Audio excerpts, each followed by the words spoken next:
and truth in a noisy world. I was honored to meet David Vogel through the Franzese Family Forum, where we're both proud members united by shared values. From our very first conversation, it was clear that David and I were not just colleagues. We were kindred spirits on a mission. What started as a professional connection quickly blossomed into a powerful friendship built on faith, loyalty, and respect. We became partners in podcasting, combining our voices to ignite hope, courage, and conviction across the airwaves. Today, I'm grateful not only for our able to work together, but for the real abiding friendship we have forged in God's light. So, ladies and gentlemen, it's my absolute honor to welcome a man whose life reads like a novel you couldn't even dream up, except it's all true. David Vogel is an ordained minister, a father of 5, a former Trump Tower resident, and a warrior who once risked his life wearing a wire to protect Donald Trump's own board members. But that's just the surface. David's story is raw. It's full throttle. It's a ride through breathtaking success, crushing betrayal, unimaginable loss, and a triumphant return led by faith. Born and raised Orthodox Jewish, David was a boy genius in a business, building a booming mail order empire before most kids even opened up a bank account. But early fame brought early mistakes. To his own admission, he started his career crooked before meeting Jesus in his 20s and finding the true way to live. From living on the 59th floor of Trump Tower to losing everything, to facing prison time for a crime he did not commit, to fighting government prosecution simply because he refuses to stop preaching the word of God. David's story isn't just about redemption, it's about survival, and it's about the real bloody price of success. Today, he reaches thousands around the world with his daily sunrise sermons and leads a growing ministry, the Church of Unity. Please help me welcome a true warrior of faith, David Vogel. Hello, David. Hello, Sherry. That was so beautiful. Thank you. It's true. Everything's true. So, David, let's just go ahead and get right into it because there's a lot I want to cover today, if that's okay with you. It's okay with me. All right. I'm all yours. Great. Like I said, thank you, everybody, for joining us today. David, you grew up Orthodox Jewish. How did that early faith shape your life and character? I grew up in Bensonhurst, Brooklyn. All my friends were either Italian or Jewish. It was a very close-knit neighborhood, and everyone got along. One of the reasons I'm a fan of Michael Franzese and joined the family is there was a big mob presence in the neighborhood, but they always kept our neighborhood safe. They didn't rob and steal in our neighborhood. 100%. Your cousin, is that, I think that's Ali Boy Persico? Ali Boy Persico, the Colombo family. Yeah, wow, that's my first cousin. Your first cousin. Obviously, you're nothing like it. You're a wonderful Christian and an honest person. The one thing about the people in the neighborhood, they kept the neighborhood good. They were good to their own. I grew up originally Orthodox Jewish. Family was everything. God was very important. We worshiped God. I was bar mitzvahed. I put on tefillin, which was a ritual in the Jewish religion where you pray every morning. Wow. It was a ritual for me for a long time. It shaped me to be very ambitious. Jews were supposed to be ambitious. Yeah. So I started I started a mail order business very early. I started selling garbage bags door to door, just like Mark Cuban. I didn't just limit myself to garbage bags. I sold everything and anything, candy, greeting cards. This is when I was 11. So you had drive going all the way back to your youth. You were wanting to make some money, for sure. I wanted to make money. Here's the thing. I got to admit it. I'm here to be transparent. When I was young, I wasn't a very godly person the way I did business. I was actually a scoundrel. I was running mail order scams. Oh, really? I'm going to be honest. I want your honesty today. That's what this is all about. You promised me. I promised you. Yeah, I'm I'm not. going to hold you to it. And somehow I think, and we'll talk about that later, what happened later in life when I was accused of something I didn't do was God punishing me, because I'll give you an example. I know we talked. Oh, I have something to say about that. You know that. But go ahead. I'll let you talk. Like, for example, I would run ads in the back of the local rag magazines. They always had the second-rate newspapers. They still have them. Back then, they were very popular. And they had all the escorts, the prostitutes advertised. So I would advertise, for example, this was one of my ads, a 1/4 ounce of grass, $20. That was my entire ad with an address. A pallet of grass or just a square of grass? No, I was advertising. See, here's what I was thinking. It actually worked. I was advertising where the hookers advertised, and they actually provided an illegal service. Back then, they didn't have the marijuana dispensaries. Oh, so you're talking about that kind of grass? No, I actually sold grass. But the people thought the people assumed. Oh, that was your tactic. Yes, because that's smart, dude. I gotta be honest, that was clever. I was 16 years old. I was making a few $100s a day doing that. I'm not proud of that. I was fooling people. They thought they were getting marijuana, and I sent them grass. You sent them what you advertised. Oh, exactly. But you were very clever, and that's your shark mindset. Then I'd advertise, this was one of my other ads, I advertised placebo Spanish fly. What's that? Spanish fly was something supposedly you put in a woman's drink and it makes her very sexually, it turns her on, supposedly. Oh, I mean, okay. It does work, but I sold placebos. The thing is, people didn't know what placebo was. I just said placebo. So they got a sugar pill. That's what people assumed they were getting something. Yeah. They didn't. And I'm ashamed of that now. We're laughing about it. It's funny. I was just a kid. But I was doing things like that. Do you understand really at that age what exactly you were doing other than making money? Do you understand what I'm asking? I'm not going to lie to you, but I knew exactly what I was doing. I would laugh at it. Did you come up with those ideas yourself? Were you taught by someone? Did you learn by just seeing other people? Like, how did you get that mindset? Or do you think you're just born with that type of drive to make money? I think I was born with the drive to make money. I did when I was a teenager, very dishonestly. I was, like I said, a scoundrel, a thief. I didn't take people's money and not deliver. You gave him that placebo pill. I gave him the placebo. Yeah, I gave him the grass. I gave him the grass. I even had someone when I was 16 come to my house from the Attorney General's office. I mean, it was a big joke because back then you could get away with things like that, even if I was stealing. It's not like it is today. Not like it is today. It was the 70s. And I was like a total ass. I got to admit it. They'd come to me and they would tell me, stop advertising. And the magazine, they tried to get the magazine not to take my ads, but hey, they took ads from hookers. They weren't going to refuse it. They know exactly what they were doing. It's a business to them. It's not, in my eyes, the straight path to go, but at the end of the day, it's a business. Let me ask you a question. You showed incredible drive early on. What led you to embrace business so young? I just wanted to make money. It's not about the money, it's about the money. It was, I graduated high school at 15 years old. I skipped 2 years in high school. Oh, wow. Back then I thought it was great, but it was actually very problematic because I didn't have any girlfriends. Where do you meet girls? They didn't have the internet. They didn't have Match.com back then. Back then you had fake ID, you sneaked into the club, but I was too young for that. The only place you're going to meet a woman is in school. I was the smallest kid in my senior class. I was 15 years old.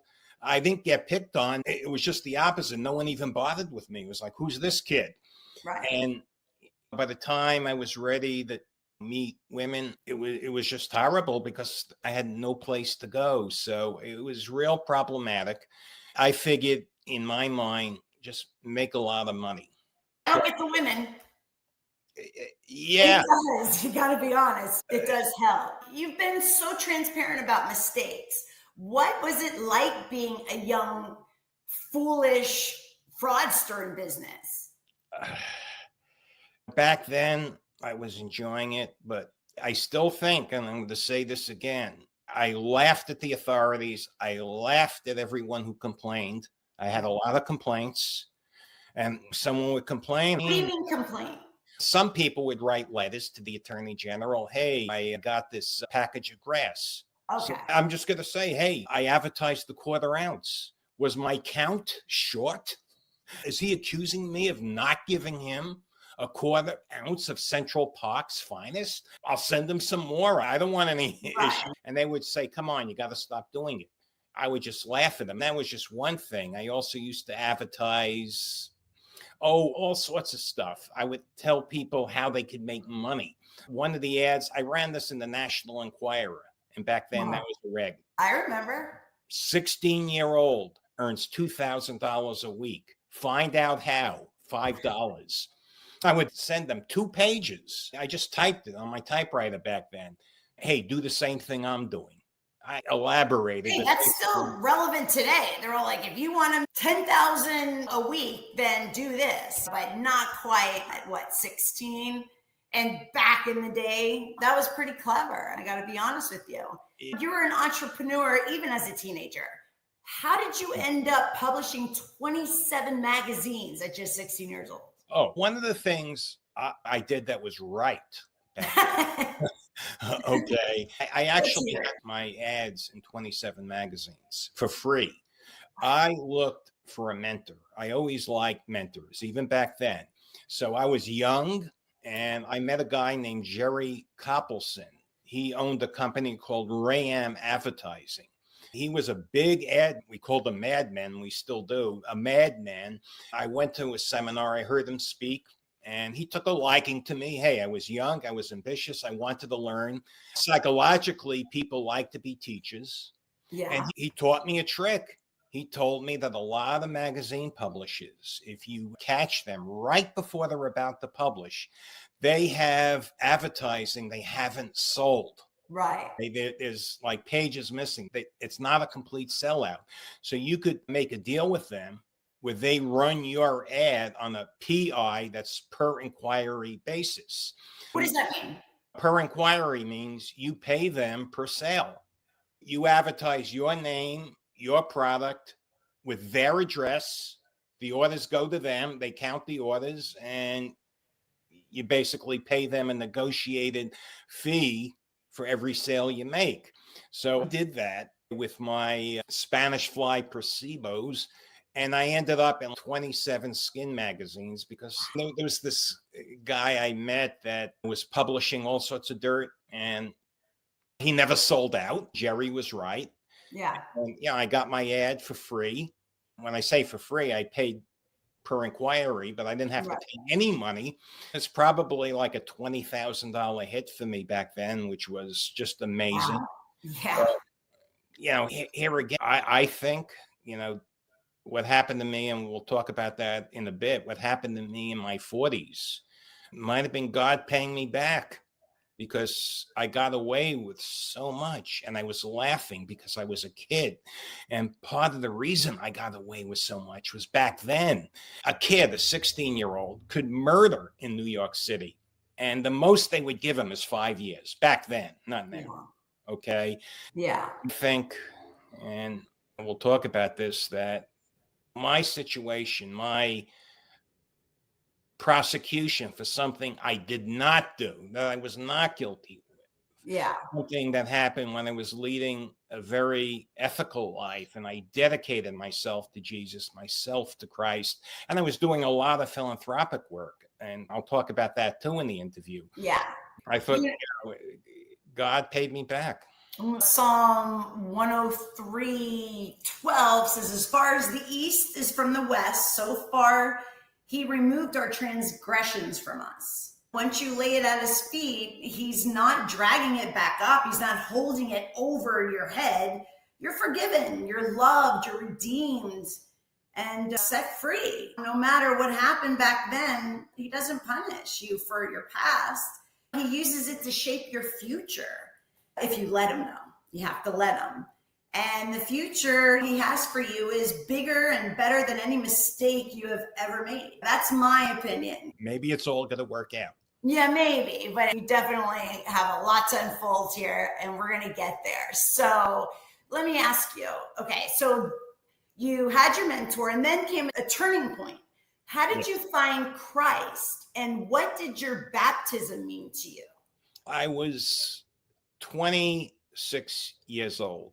Okay. I married my first wife. We were having a lot of problems. I worked for a company called Heritage Rare Coin Galleries. They're $1 billion company today, Heritage Capital or Heritage Auctions. And I was lost. I was still studying the Talmud, the Torah, which is basically the Old Testament. Yeah. Then I met a man named Mike Haynes. And Mike Haynes was an executive at Heritage. And he brought me to Jesus. He brought me to the First Baptist Church. I remember he introduced me to a pastor named Billy Weber. And it made sense to me. Yeah, I got bar mitzvah. I studied the Torah. Okay. And everything about Jesus, everything is prophesied in the Old Testament. To make a long story short, I was sold.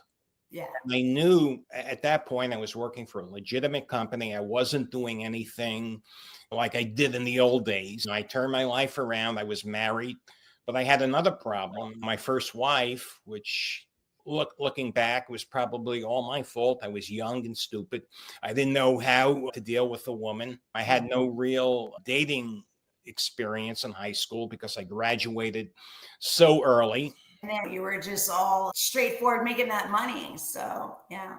Yeah, I guess adversity brought me to Jesus, but it all made sense. And I felt a sense of belonging. There was no turning back. I accepted Jesus. I accepted the New Testament. Question it at all? Did it feel just right from the get-go when he introduced? Because I'm guessing back then with Orthodox Jewish, it's all Old Testament. Jesus hasn't come yet. Was it ever introduced to you? What was Jesus to you back then versus when you turned 26 and you met your friend? You know where I'm going with this. Yeah. What was that light bulb? Jews always believe in the Messiah. They just believe the Messiah. Yeah. Then when scripture was read to me in the Old Testament, basically they used the Old Testament to prove Jesus is the Messiah. It just clicked. At the First Baptist Church of, I think it was Richardson, just make sure I remember, it was a while back. Then I eventually went to the First Baptist Church of Dallas because I was a fan of Zig Ziglar and I wanted to meet him, which is a story I'll tell you another time. But I started going to Bible studies and I felt it all made sense. It was just logical. The Messiah was here. Yeah. Okay. And everything about Christianity made sense. Everything was just so beautiful. I just felt so good going to church. I felt so wonderful. Fulfilled. Perfect word. Fulfilled. Yeah. Everything seemed right. Yeah. I understand that. You also turned outward, giving back. Tell us about your work with the Council for Unity. Council for Unity, I've been involved with for about 50 years. It's the one thing I did in my life that is just wonderful. Council for Unity was born back in the days of Bensonhurst when I was very young, when a federal judge said that African-American students and white students have to integrate. So back when I first started going to school, there was no black kids in our school. It was just the neighborhood kids, and the kids started getting bussed in. What happened is a lot of very misguided people from our neighborhood would meet the buses of African-American kids, adults too, but mostly teenagers, with dogs and bottles. It was a full-blown riot. Bob DeSena, who was my English teacher, wonderful guy, neighborhood guy, he made peace. It was a miracle. He convinced everyone to put down the bottles, put the Wow. drugs away. And then it was a mission. Council for Unity goes into schools and prisons, and it does amazing work. As a matter of fact, when I was in business in my 40s and I was very successful, I contributed a lot of money. Oh, wow. So I was their number one financial private contributor. I also did a lot of work sitting down with Bloods and Crips and gang kids. Later on, that would save me a lot of problems when I went to Bloody Beaumont, which I'll tell you about in a bit, because I had a history of dealing with people, and it was just so wonderful. The miracles that Council for Unity did is amazing. For example, in Suffolk County Prison, there was about to be a riot, and Bob DeSena walked in and he negotiated peace. He turned gangsters, killers, into a band of brothers. Wow. That's special. To me, it's sounding, you're thinking that that was your punishment, what we're about to speak of next, but it's all in God's plan. Everything that happens to us in life circles back to a greater purpose. You know what I mean? So I could talk to you till you're blue in the face about it, because I personally don't believe that it's a punishment, but it was your cross for you to lay down at the feet. However, okay, I'm going to switch gears a little bit, and I want to talk, because I have so much I want to cover with you today, because you are such an interesting person. So let's talk about your family life. How did marriage, remarriage, and raising not 1, 2, 3, 4, but 5 children shape you? I loved being married. I loved Shanae Murray, who is my personal coach. Yeah, she's drill wonderful. Sergeant. She's your drill sergeant. Drill sergeant. Great at what she does. She makes me do live events on LinkedIn. Maybe you can explain what she does for everybody. Who she is. She's a coach and a LinkedIn consultant. She's really the queen of LinkedIn. Yeah. She has 1 million followers. If you're going to be marketing on LinkedIn, she's the go-to person. Oh, she's amazing. I love to catch her videos when I can't catch her live. She's just such a wealth of information, but yeah, she's great. Anyway, she talked about the average perfect day. When I look back, for me, what was an average perfect day? And it was average. It happened a lot. It was nothing out of the ordinary. That's waking up with a pregnant wife. And that's amazing. That's beautiful, David. That's really beautiful. Especially when you have a toddler playing in the background, and they're usually up before you. And married life was just wonderful. You're so special in that sense. That's a beautiful thing, for not to say anything, but for a man to say something like that. That's definitely special. That's definitely a calling, and your children are so blessed to have you, because thank you. There's just it's not that common. There's a lot of men out there, but to say that your average perfect day is to wake up to a pregnant wife, normally we're like, oh, I don't want to stay away from them because they're hormonal or because they're uncomfortable. But that's great. That tells a lot about your character. Oh, thank you. I love that about you. When a woman is pregnant, she also likes to be held and adored and fussed over. That's your baby in there. You know, that she's growing and nurturing. That's yours too. So part of her is, and you realize that. And I think that's just wonderful. She's at her peak of beauty. Wow. All right. Now you're laying it on thick. I mean, you're right. If you just break it down and think of what's happening. My husband would come over and say, so what'd you do today? Oh, I'm growing a baby. What'd you do today? That's what I would say to him. But anyway, it's great that you notice that, recognize that. And it's really special. It's really special. So that's your perfect day. That's great. It's my average perfect day. Hopefully it will happen again soon, but we'll talk about that later. Oh, it will. Ladies, come on. Okay, so shifting gears again, you rebuilt everything on honesty, right? Yeah. And what was it like running an ethical numismatic business? That's what I did when I was married. Most of my life, I had a rare coin company. It was wonderful because I had a reputation of being the Ralph Nader of the rare coin business. I had a lot of clients who were multimillionaires. I had a few clients who were centimillionaires. One client I think was a billionaire. He never told me, but he spent millions of dollars with me. Wow. It felt good because I was very trusted. The one thing about the numismatic business, a handshake and a promise are the fabric of an agreement. Yeah. We didn't have contracts. It's amazing. People would do $100,000, $200,000 deals, Just even a off a $1 million handshake. deal on a handshake. That sounds like Italians for sure. But yeah, that's something. That was the way it used to be. It's definitely not that way today. Yeah. It's in that business. Yeah. It's a very close-knit business. Yeah. Yeah. And you achieved so much great success afterwards. So how did honoring God and loving your kids fuel that success for you? Just God was part of my life. My kids were part of my life. God is love. My life was just full of love. Yeah. I was doing a lot of great things. I was very respected in the numismatic industry. I was also working with Bob DeCenter. I continued my relationship. I would sit down with the Bloods, the Crips, the Latin Kings. It was preventing a lot of violence. Yeah. That felt good. I had a knack Sure. at dealing with these people. It's a calling. And I think you had to go through what you've been through as an early shark and learning the ins and outs of how not to say be deceptive. You can talk their language. So you learn that early on. And I think it's all full circle. But okay, so I'm dying to ask about this part, okay?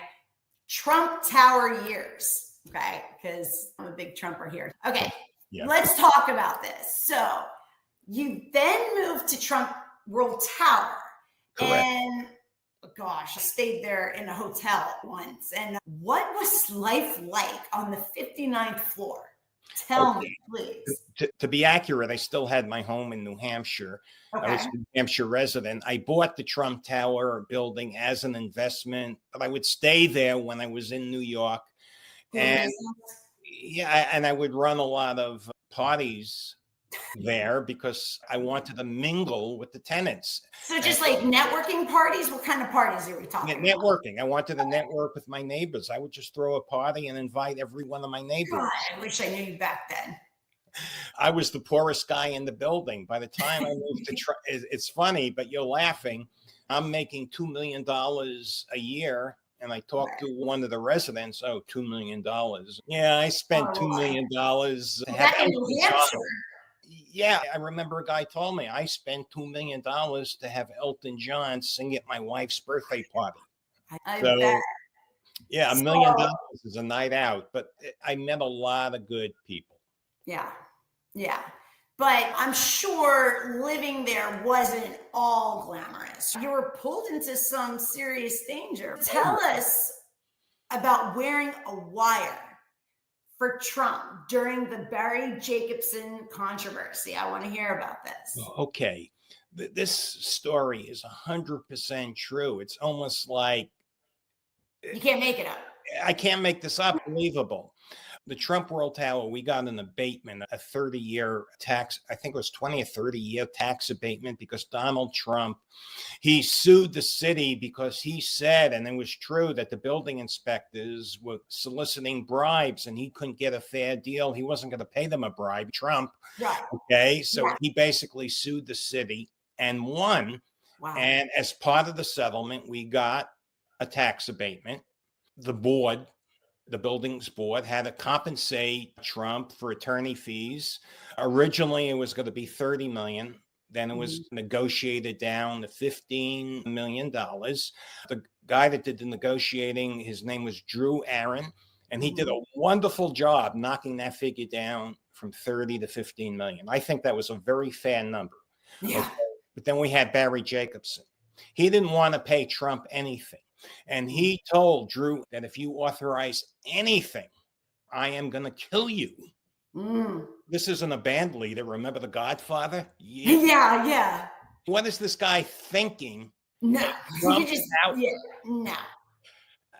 That's crazy. Delusional.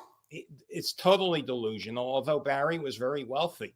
Deborah Stotts, who was one of Trump's executives in the building, she asked me to see if I could fish around and get some information from Barry's cousin, who happened to live in the apartment right next door to me on the 59th floor. So I wore a wire and, wow, I did some undercover work. A lot under your belt. Wow, that's. How did you feel about that? Were you nervous? I know why you're doing it, but that couldn't have been easy. It wasn't easy, but I'm going to be very honest with you and transparent. I wanted Donald Trump to know I did it. I wanted to get in with the Trump faction. Any cost. And I did think I was doing what was right. Yeah. I mean, Drew Aaron was a very nice man. He was totally shaken because I was around him when that happened. He was nervous. He was scared.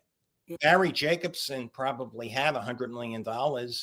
And wow. to this day, I wrote about that in the story in one of my newsletters on LinkedIn. And every so often, I look at the metrics. Barry Jacobson is looking at my profile. I'm not terrified. There's still got to be some uneasiness about it, though, right? I believe God will protect me. Yes, 100%. And I'm not and doing the right thing. We both grew up in a mafia neighborhood. Your cousin was Ali Boy Persico. A real mobster would not threaten a Trump Tower executive. It just wouldn't happen. They're going to threaten a band leader, some guy, small guy in a construction company.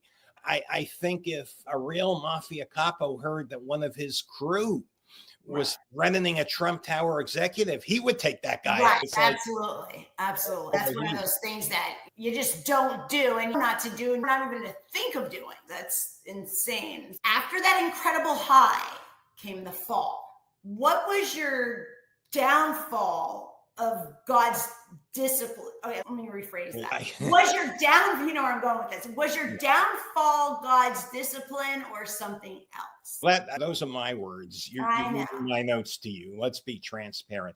I think it was God's discipline because what I was prosecuted for, I think it was outrageous. I had a medical clinic. It was a pain clinic. And yes, we dealt with opiate medication, but we had very strict protocol. People just didn't come in and get opiates. As a matter of fact, the DEA tried 3 times. It's part of my record, part of the discovery, to get opiates from the doctors using some stupid excuse like I chew my fingernails or I got a paper cut. Yeah. They were turned down. One guy said he was depressed, but it was very political back then. David, if you don't mind, I'm going to stop you for 1 second. Sure. Let's back up a little bit and let my viewers know exactly what the fall was. Yeah, let's start there because then we'll continue on to this area. I was prosecuted for conspiracy to distribute drugs. And when was this, David? The indictment came down in 2008 when I was indicted. They actually took my assets in 2007. They raided my office. They took everything I owned. And the reason was because, go ahead, you owned a pain clinic. So many others. Pain clinics were the thing. I mean, you couldn't even get pain medication because I'm also a healthcare administrator. So you can't, they're constantly changing the regulations and things like that. There was a time where your primary care doc could prescribe to you.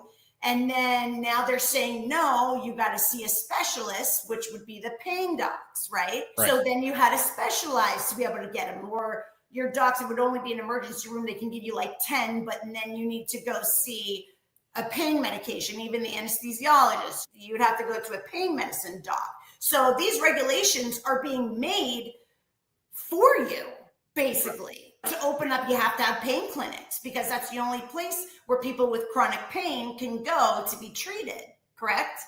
That is correct. Right. I'm just setting up the stage here so people understand. So here you are operating and you were what, the CEO? No, I wasn't. You're not a physician. Originally I was the CEO. I basically abdicated being CEO. I had a CEO working for me. I owned a 78% interest in the clinic. Okay. So And were you there every day? No, Okay, so you were basically an investor. How would you explain that? I founded the clinic. I set it up. I was the major stockholder.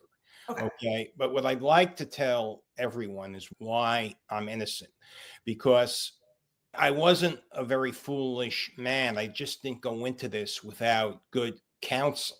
And at the time, it was different when I opened my clinic. We had something called the Texas Intractable Pain Act. Now, those laws, many of those laws have been abolished. But back then, there was a different political climate. The climate was that no Texan and no person, no patient should be denied pain medication if they need it. And that was under the color of law. There was a lot of regulations, but I had two attorneys. Number one, Susan Henricks and Douglas Grover. And Douglas Grover, you heard of him. I heard of him. He was the former deputy chief of the organized crime strike force. He prosecuted the Gambinos. He prosecuted Tommy Gambino. He prosecuted Salvatore Langella. All the hierarchy of the mob, he prosecuted. He was also one of the lead attorneys on Abscam. Tell me about that again. That's when they prosecuted the congressman for taking bribes. That's right. Okay, got it. Okay. Anyway, he investigated what I was doing. He worked with a local attorney, Susan Henricks, who said, what I'm doing is legal, Texas state law. And he went to the DEA. He told them what we're doing. He asked for an opinion. And they said, we can't say he's doing anything illegal. And he testified at my trial. I thought I'd get acquitted. Douglas Grover, with his background, was told by the government, they can't say I'm doing anything illegal. But wait, there's more. The protocol that they prosecuted me for was listed on the DEA's website as lawful. And then that website, it just vanishes. They write their own narrative. Yeah. So what's happening? Then it vanished. That's great. It vanishes. The vanishing website, and they prosecute me for the same conduct that they considered appropriate. It's almost if I'm playing soccer and I'm shooting the goal, they move the goalpost after I take my shot. Yeah. And I'm going to say one other thing. Later on, they prosecuted me based on a objective standard, meaning my standard of medicine had to be objective, which means it could be anything they want it to be. The reason I'm bringing this up is later on, the Supreme Court, just a couple of years ago in the Ruan case, said these type of prosecutions have to be subjective. So if the doctor was acting in good faith, it's not a crime. Based on Ruan, my conviction would not have stood. There's also another Supreme Court case called Jones, meaning I can't do anything about it. It's called finality. It's my conviction would not stand today under legal terms, but it's final. So my only salvation here is clemency from the president. That's the only option I have at this time. So they were saying that the physician, repeat that for me. The physician was acting objectively. Okay, so let me ask, who's playing doctor here? Who's playing doctor? Is it the feds or is it the physician? Who's to question the physician and what his objective is? You know what I mean? Sadly, it comes down to that. Who's the one that's practicing medicine? Who's the one that went through the training, said the oath? It's just unbelievable. Okay. I was offered, just for your information, I was offered a plea deal of 3 years. I refused. Because you're innocent. Right. Right. I go to trial in Beaumont, Texas. It's not a very friendly venue. Not for someone from New York. I get convicted and they give me 20 years because I didn't take a plea. Yeah. Okay. So you were basically caught in a system that crushed innocence, correct? Yeah. So Yeah. why do you say the truth about your opiate case needs to be known? It needs to be known because this wasn't a fair prosecution. They moved the goalpost after I took my shot. If they wanted to change the standard, they should have just said, close down. This is our new standard. We don't want you doing business this way. But they told my attorney, Douglas Grover, we can't say he's doing anything illegal. The protocol I was using was on the DEA's own website. It was a pain study they did with the University of Wisconsin. I still have a copy of it. What's that? They call that the Wayback Machine or whatever, where you look at old websites. You could look at it with the Wayback Machine. You could see that I'm telling the truth. But David, wouldn't it more come down to the prescribing physician? The government's position was they were my puppets. And the jury just... It comes down to it's his license. He's going to really call the shots for physicians, or he or she. Right. You can't twist someone. If they say walk off the Brooklyn Bridge, doesn't mean you control these puppets to walk off the Brooklyn Bridge just because you're the owner or the investor, or you know what I mean? Yeah. That's just unbelievable. All right. Let's go forward now, because like I said, there's a lot I want to ask here and uncover. Okay, so life inside prison. You entered a brutal world, which is prison, especially a guy like you, right? Yeah, they didn't send me to a camp, not right away. No camp. No. Okay, can you share what life inside was really like? I've never seen so much evil in my life. Wow. And now we're going to be talking about later some of my issues with some guards. For the most part, I like the corrections officers, most of the prisoners. Sure. Most of them, of course you would. You're a people person. Pure evil. And I went to Bloody Beaumont. They sent me initially to a United States penitentiary, the highest level of security. Wow. And it was nicknamed Bloody. White collar crime. Yeah, because I didn't plead guilty and I got this huge sentence, and that's what guilty by what? Trial? And it was, I was in with murderers. Luckily, how is that? I knew how to survive. I'll tell you a funny story.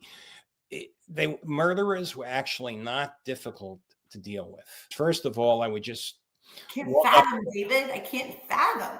I can't believe you're saying this. Remember, I dealt with murderers in the council. Before. Right. I had, God at least paid me back in a great way because I had experience dealing with killers. For me, it was real easy. I would go up to a killer. I would ask them about their kill. They love to tell the story. Oh, yeah. I'd look real attentively. This was my hack, so to speak. I'd look like really interested. And I would say, he had it coming. And if I was there, I would have done the same. Really? Why? I wouldn't have. I'm just saying that was my hack because then, you know what I mean? Okay. That was my hack. I have to get in that mindset. Yeah, remember, I'm dealing with, and then bank robbers were easy to deal with. How is that different than the murderers? Most of the bank robbers, most of them were in because they wrote a note. I would be like, I couldn't fathom that. Right. You mean to tell me you wrote a note, give me your money, and they gave it to you? If it was me, I'd say, could I see your gun, please? Yeah. Do you really have a gun? But let's see what's under that. I would just act shocked. I'd always listen to their stories. And that's how things worked with Counsel for Unity when I was counseling gang people. If you listen to people, if you act like you're really interested in them as a person, they'll relate. The thing about this brutal prison, it wasn't that scary for me because you've been around them. I've been around them. No one wants to pick on an old guy. Okay. So you were the old guy?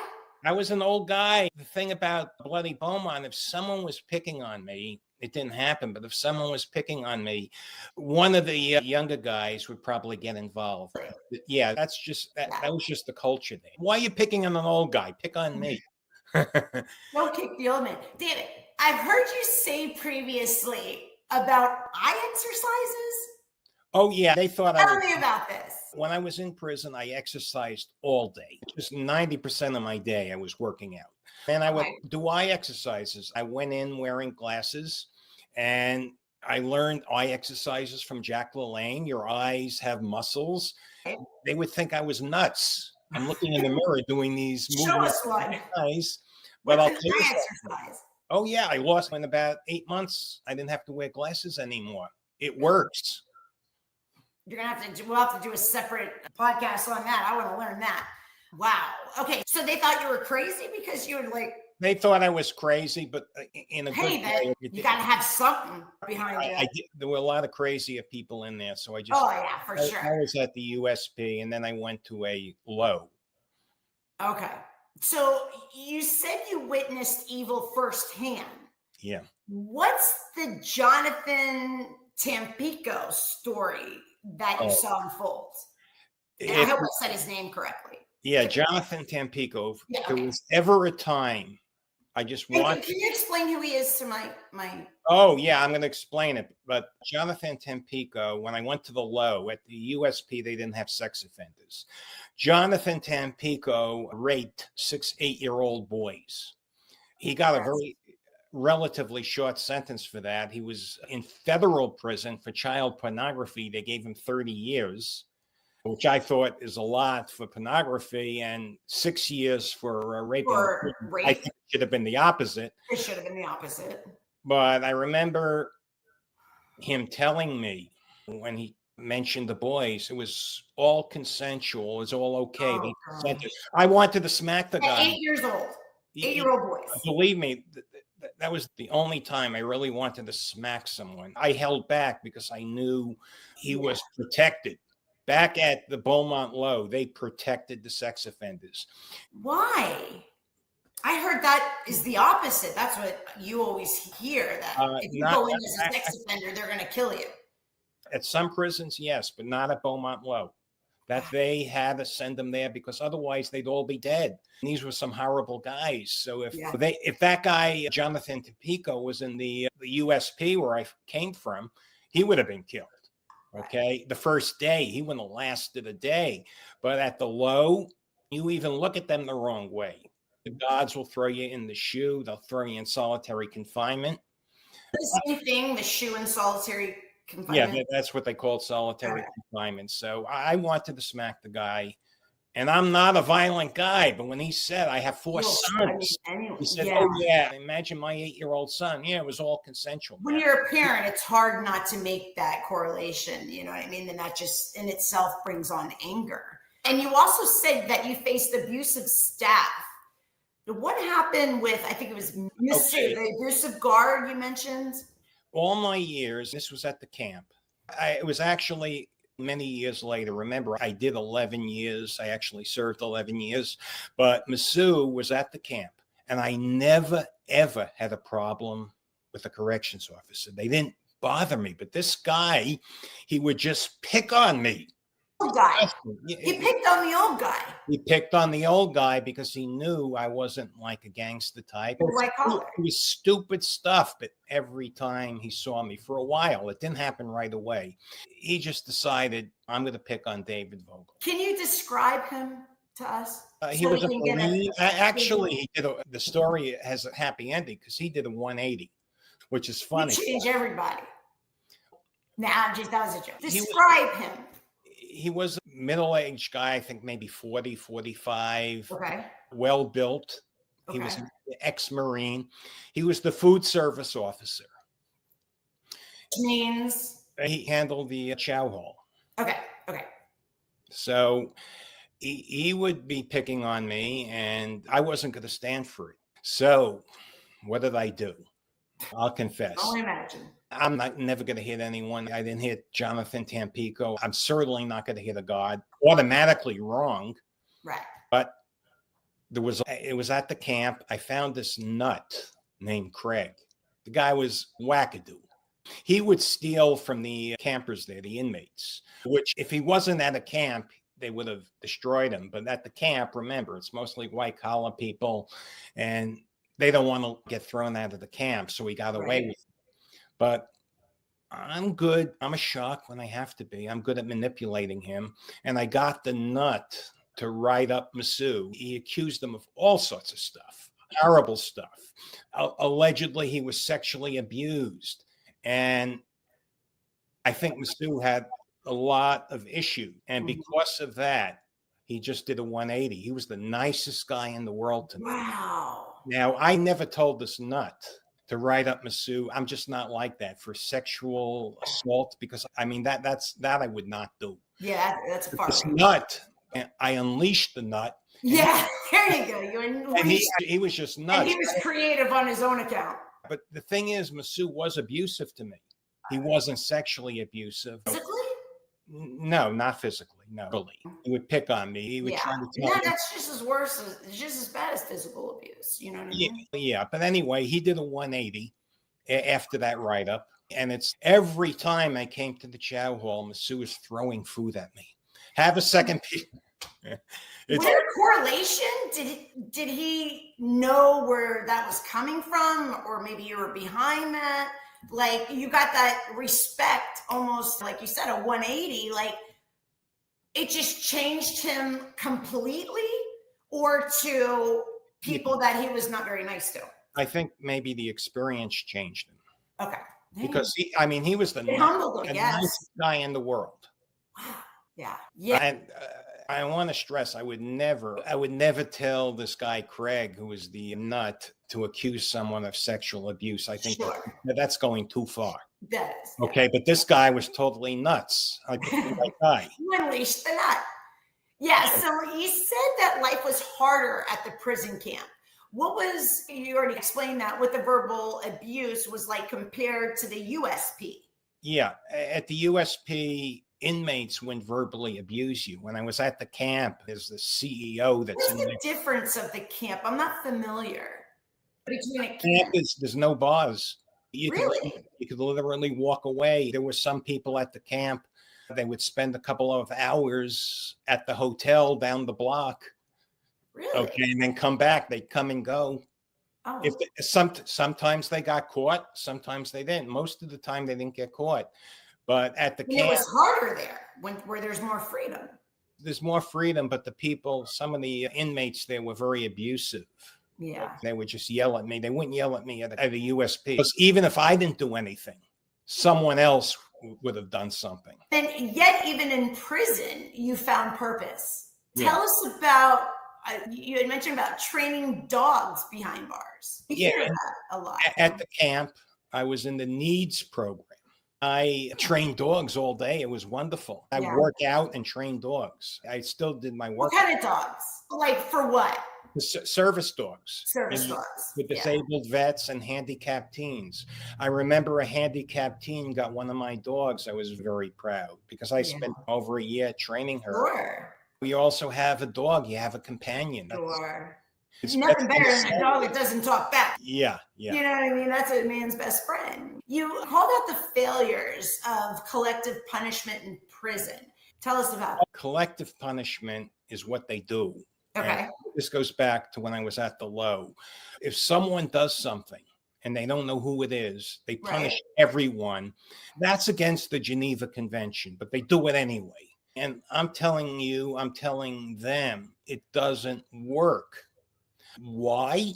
Just creates enemies, you would think. Well, no, because they're going to end up charging the wrong person. I'll give you a specific. There you go. I was at the low, and there was this one guard. She never, I never had issues with the guards, but she was making some enemies with some of the other inmates at the low. One inmate, we don't know who it was, wrote her a note when she made her rounds and just wrote it in red with a pair of underwear that they faked blood. They did ketchup or whatever. And they said, "You're next, Miss Watson." Oh my God. That's awful. That I would never approve of that. I think that whoever did that should have been punished. But what happened was they punished everyone. So eventually the gang, the Pisces, they had this kid who they walked down to the lieutenant's office and he made a confession. Oh gosh. Oh, yeah. Come on. You have 7 gang members, 10 gang members, whatever, Right. walking the guy down, and they checked the box. The punishment stopped. And they Wow. thought, I don't even think they thought they had the right guy. Maybe they did. Maybe they're blinded. But Right. collective punishment is stupid because someone's going to be made to take the blame. And Yeah. it's probably not the right person. right person. Thank Yeah. you. And you also had some wild personal survival stories. You just mentioned, but what happened with the blood Beaumont? Oh, Bloody Beaumont? Yeah, Bloody Beaumont. Okay, sorry. Yeah, bloody Beaumont. There was some situations where there were some minor riots. Yeah. Where groups would fight each other. We had 2 Mexican factions, the Tangos and the Pisces, get into a fight. Everyone got locked down. It was over where people sit in the chow hall, something stupid. But my point is, you had to watch yourself because you don't want to get in the middle of things. I try to mind my own business. That's what I did. Yeah. So now I'd like to go to release and life after prison, if that's okay with you. Yeah. Okay. So how did the First Step Act, an elderly home confinement under Trump, lead you to your release? I got to thank Donald Trump because let me tell you something. The First Step Act got me out of prison very early. Remember, I still have a lot of time left. Okay, can you tell us what that was? Because I don't think we covered that part. What your time actually was. I think I mentioned that. I pled guilty. I didn't plead guilty. If I pled guilty, then you would have been done in 3 years, right? 3 years, but they sentenced me to 20 years. 20 years. Okay. So under the First Step Act, first of all, you got additional good time. Mm-hmm. And secondly, they had something called the Elderly Home Confinement Program, where you go home. You're the elderly. Yeah, I was over 60 years old. You go home. And I think it's like you spend the last third of your sentence, which is a big deal. Wow. Yeah, sure. At home, the one thing great about this program, it has a 12% recidivism rate. Trump really put together a great program. Yes, because it focuses on releasing the right people. Right. I got to go home. The COVID, that accelerated it a bit, but I was due to go home anyway under the home confinement program. With COVID, I got out a little bit earlier, not much, but I was basically put in the elderly home confinement program. Hey, the First Step Act, the Democrats, they couldn't get criminal justice reform passed. They were talking about it for years. Trump got it passed. And not only did he get something passed, he got something passed that doesn't release violent people, doesn't release predators. Right. Releases people who have truly reformed, people who go through programs. Right. Like I got extra time for the dog program, and people who are elderly who pose no threat. Getting out didn't end the battle. What persecution did you face after prison, especially McFarland's retaliation against your First Amendment rights? Oh, okay. Tell us about that. This was actually back in 2024, April. This is just about a year ago. I've been doing my sermons every morning, 7 a.m. I want to start getting on podcast. I want to start getting interviewed for the newspaper. My main goal was to get interviewed because I wanted to lobby for clemency. President Biden, he promised to reform clemency, and we're going to get into that because he absolutely lied. Clemency was not reformed. He made a promise when he was running. He broke that promise.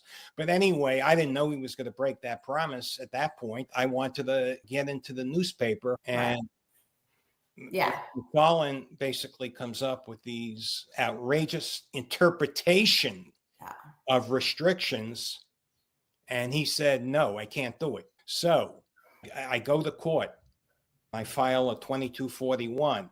Now that's in court for 8 months. Can you tell us what that is? That's just a petition basically to change the terms of home confinement. Got it. The judge throws it out. Wait a second. It's not the judge of. I'm filing in New Hampshire. I had a liberal judge because according to the judge, 2241 is not the way to file this. You have to file this as a civil rights claim. Oh, Okay, well, I basically need to refile. But McFarland retaliates. He takes me out of elderly home confinement. He puts me in this other program. It's still home confinement, but it's much more restrictive. oh. You filed the wrong thing.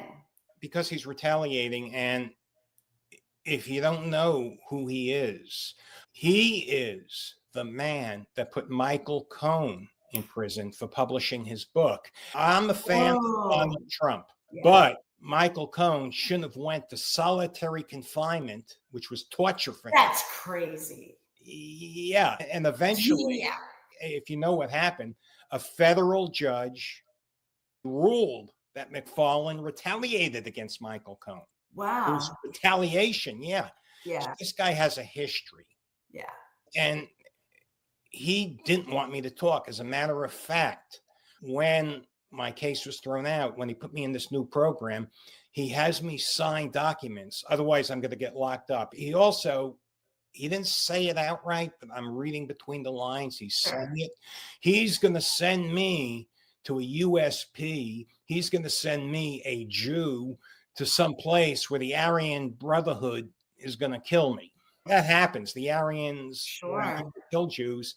Now, he didn't say that, but he's like a mafia boss. He says the director has I remember his words, the director has the authority to send you to a medium. Pushing his weight. I'm reading between the lines. Sure. But basically, okay, he has me sign documents that I'm not allowed to talk to the media. I can't be on social media. I hired a publicist. That ties your hands. Well, the publicist sent out letters to 800 reporters saying that the Bureau of Prisons is trying to mess with my First Amendment rights. It's almost like he knew what he was doing and then trying to do it that way to cover that up. And basically, again, a 180. Yeah. The BOP, not him. His bosses must have told him everything that I wanted in my lawsuit, I got. Wow. As far as First Amendment goes, sure. You know, like being interviewed by you, that was prohibited, but it was ridiculous. Why did I have to go through 8 months of that? We could have just made a deal day one. Then this guy retaliated. He put me in this program that I'm still in until the end of May. It's almost over, where it's much more restrictive. And I don't really want to get into all the details. Sure. I have a lot more freedom under the old program. Luckily, I'm a hermit. I don't leave my house very much anyway, and it's only the end of May. But this guy, for example, has me making trips every week to Manchester to check in. Wow. Why? I know why. I know why they say. Yeah, of course. He also retaliated against me in this program. He's claiming I have to get his approval to take the medication that I've been taking for 4 years under the old. Wow. It's ridiculous. He's telling me my pain medication was not approved. A physician? It is approved by a physician. I know. That's what I'm trying to say. Not by him. I'm in a lot of pain. I'm an older guy. I have a herniated disc in C5, C6. I have stenosis. You're a medical profession. Yeah, I have 5 and 6. I had the surgery. You know how bad that is. Yeah, I did. And then above it, 4 years ago, again, I had a doctor prescribe me medication, and he's telling me that it's not approved. We added this in May? Yeah. But the thing is, that's another, since he started this, that's 7 months where I'm suffering. Now, no, I still have excruciating pain. It's not good. There's no reason. When my terms of the elderly home confinement program basically say I can't take any drugs, without physician's approval. But I had physician's approval because this was illegal. Well, they're the only ones that can give it.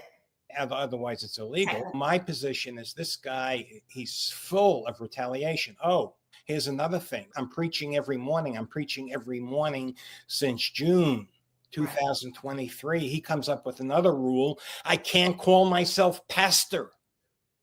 What is that about? Excuse me. He's citing some rule that in prison, it's a security risk, which it may be. I'm not going to But argue. you're not in. You're at home. You're at home. I'm home confinement. And it wasn't like this before in the old Well, program. no, he put me in this program where And you didn't do anything. I didn't. There was No, nothing. I filed for my First Amendment rights. I wanted to be interviewed by people like you. I want to tell my story. I want to get a pardon from President Trump, hopefully. Hopefully. Yeah, hopefully. Anybody out there, listen to this. It's self-explanatory. David, you said that you would reform the prison system if you could, right? Yeah. What would you tell the new BOP director? I think it's Bill Marshall. Oh, I would tell him, look, I'm a law and order guy. Trump said you're a law and order guy. Let's get real here. When I was at the low, I saw it with my own eyes. People throwing baseballs over the fence into the yard full of drugs. Oh, wow. Beaumont Low was an open air drug market. Wow. And the prisoners, and I don't consider myself a prisoner. I consider myself innocent. I don't relate to those people for the most part. I got to be honest. I never related to the people. I was more friendly with some of the guards there. I loved some of the guards there. Yeah. I never had an issue until that one guard started picking on me. Most of the time, I was very friendly to the guards. That's your personality. I wouldn't think otherwise. Not even hesitation for a second. That's not something that you just change overnight. That's something that's in your character, in your personality. Yeah. I couldn't even fathom that. But you stayed strong in your faith, even when you were mocked. What happened with Farewell rolling his eyes at Jesus? Tell me about that. This was before I was taken out of the elderly home confinement program. I had a great probation guy, Scott Davidson. I'll tell you about him in a minute. He was just wonderful. He was honest. He didn't let people get away with anything. He was an honest guy. He was humble. He wasn't arrogant. He gets promoted. Then I get this other probation officer, Matthew Farwell. He just like mocks me. He's not a nice person. I think he was very disrespectful to me. Yeah. I never had that problem with, and I'm an easygoing Scott Davidson. I think he and McFarland got together also. This is just my theory. I don't know. Yeah. They just want to be transparent. I just think he was very disrespectful. I feel I was mocked when I told him I was a minister, when I was doing preaching work. I'm a nothing. Yeah. Yeah, I know. I just was not very happy with losing Scott Davidson. Davidson was a good guy. Yeah. Okay, so let's move forward, and because I think we're definitely almost at an hour and a half here. Wow. So there's some really important things I do want to ask you. So if you don't mind. No, go ahead. I'm all yours. I promise. Yeah. I'm going to kind of try to squeeze this all in. Okay. Yes. Okay. Faith, family, and future. That's what I want to concentrate on now. Okay. You have a vision for your future that includes faith, family, and family, of course. Why do you say a woman won't marry a man without promising a future? Let's be real. Okay. It's not just about money, but a woman, if she's going to marry a man, she wants him to have a promising future. She wants him not to be, not to be a loser, especially if I want to have a family, especially if I want to have children, which I do. I want to have more children. Yeah. I have to be a provider. A pregnant wife might not be working. A pregnant wife might need to be provided for. So I don't want a relationship contract. Part of my not taking a plea. I have to agree with you, David. Yeah. Okay. I definitely have to agree with you in that. So I see where you're coming from for sure. But I didn't mean to interrupt you, but I just had to share that. Oh, okay. So that's a great way of thinking. It's not just old fashioned, but it's a comfort. It's a partnership. That's what we want. And we're women. We want that security of the man. We want to know that we don't have to run the show, and even though it's different today, but still, I have to say, I do agree with you in that sense that we want a promising future. We want to know that there is a future. We want you to come with your own tool belt. You know what I mean? So I think that's the right way to look at it for sure. That's why I need a pardon. Yeah. Because a pardon will give me a potential future where I could have a family. And contribute. Yeah, you can have a family, you can have a wife, and who's all going to contribute to society in a positive way. And that's what we need. Quite frankly, McFarland, he suppressed the word of God. He told me I can't call myself pastor. That's a critical issue for me. That was your turning point. Besides wanting a family, the Church of Unity, I want 1 million members. I want to build it into a global church.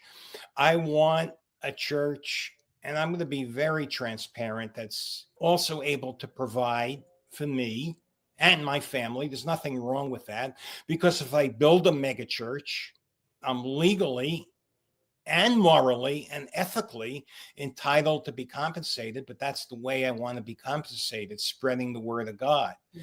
McFarland, before he took me out of this elderly home confinement program, had no say in what I was doing. There was nothing in my terms that said I couldn't build a church. Now he's telling me I can't call myself pastor. I can't collect donations, a whole list of things. Okay. That's going to end soon anyway, but the Church of Unity, once this ends, I'm going to be dedicated to this 24/7.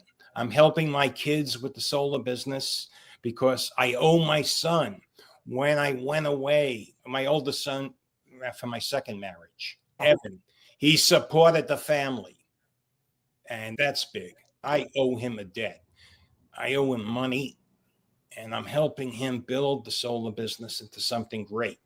Okay. Done. Yeah. All right. Now I'm going to slap you around a little bit. Okay. You once believed that Trump abandoned you. Okay. But now you say you were wrong. And I want to know what changed your view. You changed my view, Sherry, because you told me the story. I was like upset because I was a big fan. I did at the time really admire Trump. I voted for him in 2020. When I put in my petition for pardon, back when I was actually in prison the first time, I talked to some people. I'm not going to mention their names, but they know who they are. I knew them at Trump World Tower. They are close to Donald. They told me they were going to talk to him. Okay. And I thought, you never know. Maybe, I gave it my best. Sure. And I wanted them to tell Donald, because maybe he didn't know. Hey, I'm one of his soldiers. I wore a wire. When Barry Jacobson was threatening to murder your man, Drew, who stepped up. There were other things I did to help during that situation. But could you at least look at my case? Don't do me a favor. Just give it an honest review. Just investigate. That's just straight up right there. You're not. And then I was upset, but then I talked to you and you told me you're a big Trump fan. You're telling me, and then my friend Sam from California, he said the same thing. He's a very devout Christian like you. These people, they didn't talk to Donald. He doesn't need to. So is Trump. Look, exactly what happened to him with the assassination attempts. He's a man of God as well. I love that too. That was divine intervention. That bullet just really missed him. Without a doubt. Anyone who questions that is just delusional. You know what I mean?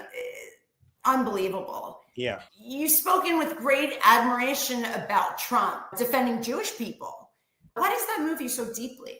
Okay. First of all, I grew up Orthodox Jewish. Some of my family is still Orthodox Jewish. One of my relatives, I'm not going to mention her name, she is an educator in New York. What happened at Columbia was reprehensible. Jews were being violated. They were being spit on. They were being violently attacked. Not just by Jewish as well. Yeah. Just to throw that in there. So I understand. Not just by students. No. By the staff. What did Biden do? He said a few words. He condemned them, but he did nothing. Trump, he drew a line. He did. He said, no more. No more. Absolutely. This really resonates with me. And that's why, I love Trump so much, once again, especially after talking to you, because the reason I fell out of fanship was because I thought he abandoned me. I thought he wasn't listening. And look, he's president of the United States, but he did appoint a great clemency czar. A man of his word, unlike Biden.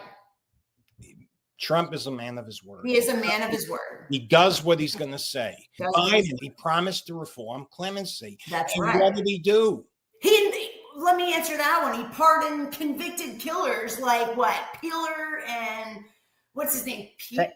I can never get that. What do you want? Killed an 8-year-old child. Right. I could go on all day about this, David. Betrayal, however you pronounce it, he murdered 2 harboring murders. Agents, not ex. Biden made false promises. Then Liz Oya, I saw her speak. She said actual innocence is not a condition for clemency. It will not be considered. They pardon the 8-year-old child's killer and the FBI agent's killer. Now, Deborah Leff, she was the pardon czar under Biden. Extraordinary ethics right there. Extraordinary ethics. Yes. She resigned. Absolutely. She resigned. Christian ethics. Christian ethics. Pardon attorney is supposed to be ethical. What do you mean actual innocence doesn't count? Obama, he had the same crazy criteria that Biden. Okay, and this is fact. She offered her resignation. Now, Liz Oya, I'm not saying she was bad, but if she had the ethics of Deborah Leff, she would not have said actual innocence doesn't count. She would have resigned. So that resonates with me. Yeah, absolutely. I mean, yeah. All right, success today, right? Okay, so you've rebuilt your life post-prison. Let's talk about SheriAnn Moray again. How did she help you launch your preaching and sunrise sermons? This is a story. I didn't want to go live on LinkedIn. I'm an introvert, and back, it was June 2023. You're trying to get me to do it now. I'm trying to get you to do it. I know. Here we are. June 2023, she cuts like a knife. Yeah. She basically embarrasses me into doing it. That's a woman's way. In her own way. She's a drill sergeant. Yeah. I didn't have a choice. If I didn't go live, I was going to let SheriAnn down, and I wasn't going to do that. Right. I love her too much. She's so wonderful. She's such a good life coach. She's such. And sometimes you got to trust the professionals. That's why they are. That's what they know when it's outside our comfort zone. That's where you got to put that trust in there. I have to trust you to say, I need to get more active and things like that. I do have a couple of things I just wanted to ask. Yeah, let's finish. And back to SheriAnn. She's a fierce. She's great. She is a drill sergeant. Oh, yeah. And in the best possible way. Oh, yeah. Absolutely. And you're teaching me from her. And I'm listening. And I'm that rebellious little I can tell you this. Since June 2023, I've been live 6 days a week.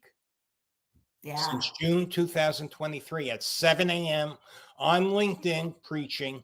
I missed 1 day in 2 years, and that was because McFarland made me sign those stupid papers that I would go to jail if I preached the word of God. If I got on LinkedIn and preached live, that was reversed the next day. That's the only day I missed in 2 years. Wow, that's dedication. I'm not going to let SheriAnn down because I promised. That tells you, a lot about your character, David. You know what I mean? Now, I have to talk about this. Yes. We actually met through Michael Franzese's family. Yes. Can you tell everyone how we connected and what Michael's influence means to you? Michael's story. Yeah. It just resonates with me. We have a guy that was a mob boss. Yeah. And he turns his life over to Jesus, mainly because of his wife, Camille. It's always a woman behind it all, right, David? It's a woman. She is his strength, his pillar. I read her book. I have so much respect for her. But this is not my question. This is your question. Excuse me, but everybody that's listening, this woman is incredible. If you want to see the epitome of a woman, the epitome of a woman is Cammie Franzese. If I could be anything and model myself after anything, I'd be my mother and Cammie. Because, wow, that's standing behind your man right there. That's having unbelievable faith. But go ahead, I'm sorry. Michael's story resonates because Saul, yeah, a man that murdered Christians, becomes Paul, one of Jesus's #1 disciples. I see the analogy, I see the similarity, and I believe 100% that Michael, he's so sincere. He gave up a lot of money, a lot of power because of God, Jesus, and his wife. Yeah. I think that's a wonderful story. I joined the Franzese family to hear Michael speak. I go to the Bible studies. He does Bible studies twice a month. He does a lot of speaking, which I listen to him speak. Then I met you. Okay. That was the best day of your life. Yeah. Best day of our lives. You were the first one I remember. We met and we would send scripture and talk and always end up with scripture. That was our little shared little token, right? Yeah. Then I had to do a project for the family. I knew out of everybody that I contacted, you were going to be the first one to respond. You were going to be the first one to complete every question I asked. Not only did you do that, you did it in Word format. You did it in docs. You're so thorough. I just knew that's who you were, and that's what I like. I like that type of character. And I think that's why you're so thorough. You're so, what is what you get? You know what I mean? And you just reach far. You do not go for low-hanging fruit. You reach far. And I think that's incredible characteristic about your personality. 100%. I love it. We've just went vertically up from there. You're such a help to me. I hope in return I'm a help to you as well. But you're a great man. And I'm blessed to call you my friend. And I really mean that. I really mean that. And I hope you understand, believe that. Joining the family, joining the group, it's been a blessing. Just meeting you has been a blessing. Yeah. And likewise. Absolutely. Even with this interview, you can pick who you are out in just a couple of questions. This is what you get. And I just think it's wonderful. For those who don't know who Michael Franzese is, he was a former Capo regime in the Colombo crime family, right? Yeah. His father was a big mob boss for the Colombos. Michael was supposed to actually go into medical school, but his father was also framed, I guess, accused of a crime that he did not commit, spent a lot of time. Basically, Michael found, how would you say it? He was put into the shoe for a long time after a few indictments, which he won most of them. And a guard slipped in a Bible, right? When Michael thought everything, he was done. That's when he believed he was just done. And he thought he'd spend the rest of his life in jail. His family, everything that he held dear was just finished until he got that Bible from an unknown guard. It transformed his life. He ended up quitting the crime family. Now he's a speaker worldwide. And so he's got the greatest story of redemption. And that's what attracted me to him. Yeah. There's that in my family, but your family, and I grew up in the neighborhood, remember? Yeah, exactly. So he's a motivational speaker, an author, and a media personality. And he's just, his story is just unbelievable. And it's all because of his wife. Now, I mean, it had to be him too, but anyway. Yes, yeah. I just wanted to throw that out so people know who we were talking about. Okay, so you've said that you were shocked that I'm going to back up a little bit. Michael Cohen's secret wire recordings were admissible, right? I know I'm really turning this, but I'm kind of switching around a little bit because we're running into 2 hours. Wow, I'm shocked. I know. I could talk to you all day. I know. We spend hours on the phone at night sometimes. Oh my God. I know. You have so much to tell. And I'm so always much to be heard, David. I'm always going You to be know? transparent and honest. Yeah, we definitely have to do this again. So Michael Cohen's secret wire recordings, I just wanted to catch up on this, were admissible. Why is that wrong in your view? Michael Cohen is an attorney. And right. Look, assuming Trump's the worst of the worst, an attorney shouldn't be recording their clients. An attorney has an obligation to defend a guy, even if he's a serial killer. Yeah. Okay. The persecution of Trump. I think he was persecuted with those criminal indictments. I see the same parallel with my persecution. Whether you love him or hate him, those prosecutions were persecutions. You don't have a guy's attorney testify against him, even if he's a serial killer. That's just how I feel. That shouldn't have been admissible. The judges felt otherwise. I'm just weighing in as someone who's totally shooting from the hip. I can't fathom how an attorney can testify against a former client at a criminal trial. Yeah. And you've also said that Trump is being persecuted today from everything that you lived through. What parallels do you see? I've been posting. Good news. I've been posting on LinkedIn, and I was made a manager of the Republican coalition group on LinkedIn because of my writing. I write pretty good. You're a wonderful writer. Some of the articles I wrote, this stuff where they're calling him a fascist, he's getting people who are really bad people, out of the country, like this Abrigo Garcia. The guy beat his wife black and blue. There was a boot print on her back. Oh, come on. He's MS-13 tattoos. Couldn't be any more black and white. They're talking about due process. He's not entitled to due process. He's not an American citizen. If he was charged with a crime, he would be entitled to due process. He wasn't charged with a crime. These never Trumpers, these people are just picking on him, and they're siding with the worst of the worst, like that judge in Milwaukee, the defendant that she tried to protect from ICE. He strangled a man. He beat a woman, senseless. It wasn't just like a slap. He violently and senselessly beat a woman. How do you make sense out of that? Trump wants to send him out of the country, and you have these judges that are trying to tell Trump that he's going too far. Who's going too far? Let's ask that question. They are. They're going too far, and frankly, I'm an ordained minister. I'm a Christian, but these people are so evil. Yeah. The people he are throwing out, they're evil people. Yeah. Yeah. It's just, it gets me. Yeah. Okay, flipping the switch. Now I got to say this about you, and I know that because when we're talking, you just pop things out, and you have an extraordinary gift with numbers. You're like, oh, Sheri, you're 47 and then minus 19. I can't even catch up.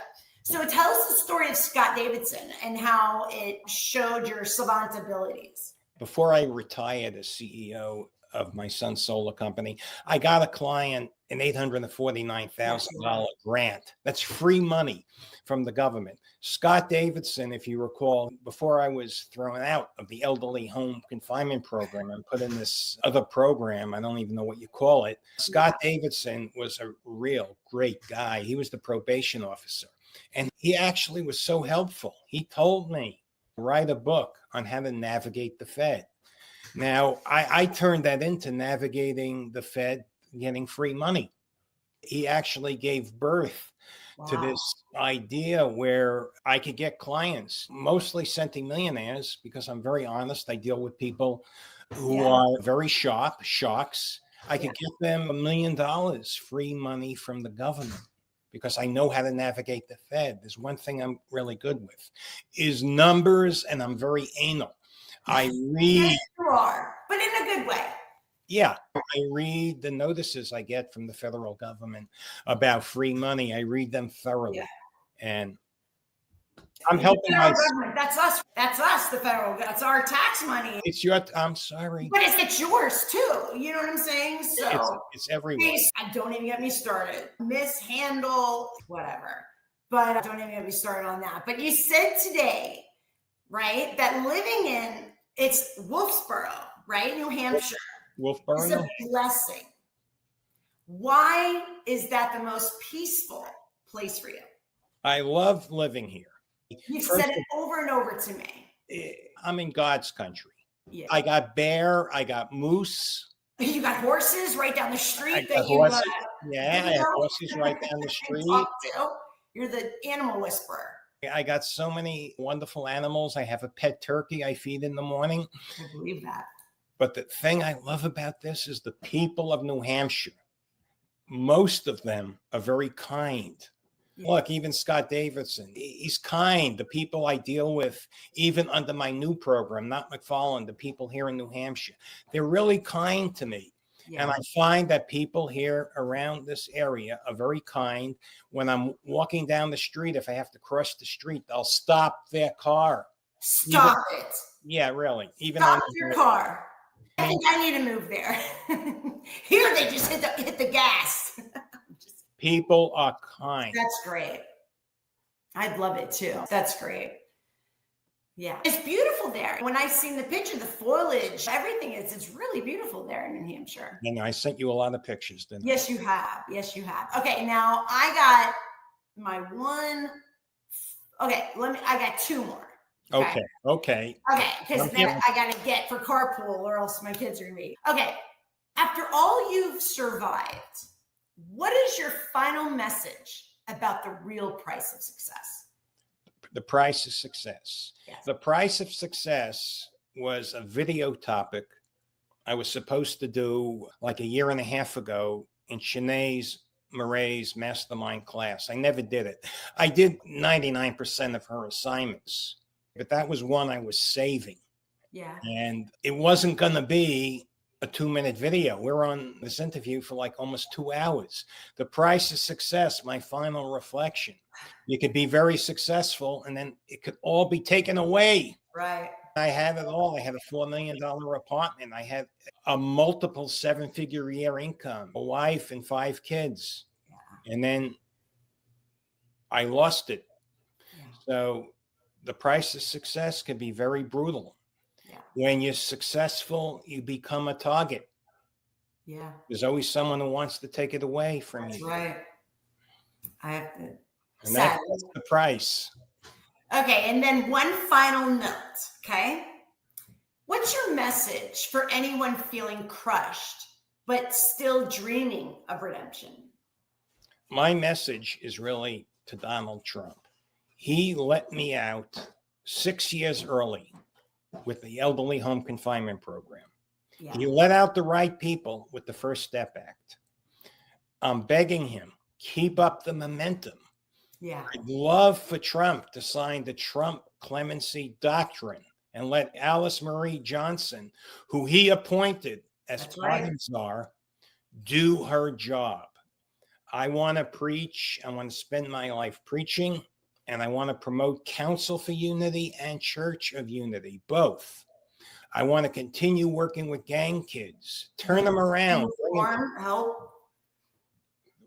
Help with reform. And there's so much.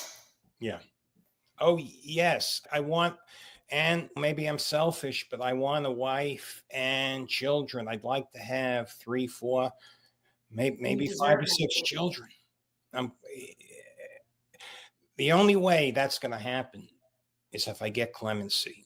I can lead my life, I could preach, but if I want to have a wife and children, sure, I need to be able to provide for a wife. Sure. And you deserve that. You deserve that. I think I was prosecuted wrongfully, but like I told you earlier, I was a scoundrel when I was a teenager. Sinners, David. We've all. So what you do today is what matters, and what you do tomorrow is what matters, right? Yeah, but some people call it karma. I don't believe in karma, but I believe in God. Maybe God was just saying, "Hey, David, you were a real bad kid, and you got away with it. You laughed, This is your payback. Not, David. I think your journey had to go through every step. And you've got so much more to go and so much further to go and so much good to give because of your trials. I'm going to work on you with that because. Thank you. But anyway, it has been a pure pleasure spending this time with you. It flew by, but that's how we always are together, right? And thank you for being open and honest with me and sharing your story and being transparent and your struggles, your goals. Thank you. I hope, everybody out there is happy and learn something and will share this. Please, I beg you, share this on your feed. Let's get David's word out there. Let's let it fall into the right hands. Like he said, just have people just look at your story. You're not trying to paint a narrative. Everything is transparent for you. Let's help David out. You heard it first and foremost right here. He's a good man who deserves a good future. So, ladies and gentlemen, today we've journeyed through the remarkable life of David Vogel, a man who has faced profound trials, embraced redemption, and now stands as a beacon of faith and resilience. David's story is not just one of personal transformation, it's a testament to the enduring power of faith, right? And the human spirit. From his early days as a young entrepreneur to the challenges he faced with the justice system, David has consistently demonstrated courage and integrity. So in light of his journey, I earnestly appeal to President Donald Trump and Alice Marie Johnson, the current clemency czar, to re-examine David Vogel's case and his unwavering commitment to faith and his contribution to the community, and the injustices that he's endured warrant a thorough review and consideration for clemency. It's imperative that our justice system reflects both fairness and compassion. By granting him clemency to individuals like David, we not only rectify past wrongs, but we also reinforce the values upon which our nation stands. So let's all stand together in support of justice, redemption, and the transformative power of grace. David, thank you again. Thank you, Sherry. I really enjoyed this. Big hugs. I can't believe it's been 2 hours. But I know.